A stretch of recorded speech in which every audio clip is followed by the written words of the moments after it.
জীবনের জার্নাল পর্ব ১৬। আমার অস্তিত্ব আমি ভুলে গেছি আজ। আমি একদিন বুঝেছিলাম আমারও কিছু ছিল।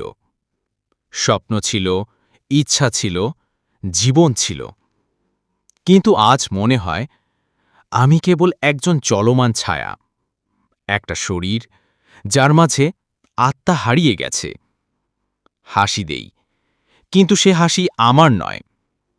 চোখে ঘুম আসে না, কারণ আমার হৃদয় ব্যস্ত নিজেকে খুঁজতে।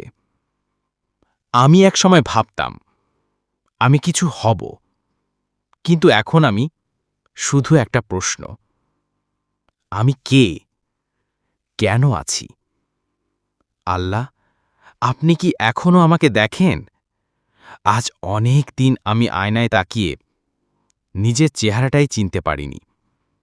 হয়তো এই আমি, যে মানুষ সবার মাঝে থেকেও একা, যে চুপচাপ থেকেও অনেক কিছু বলে দেয়। তবু এই নিঃশব্দ রাতে আমি আমার প্রভুর দিকে তাকাই, আস্তে করে বলি, হে আল্লাহ, আমি আমার অস্তিত্ব ভুলে গেছি, তবে আপনি তো কখনো আমাকে ভুলেননি। আপনি শুনছিলেন জীবনের জার্নাল পর্ব ১৬, মাসুম বিল্লাহের কলমে, আমার অস্তিত্ব আমি ভুলে গেছি আজ।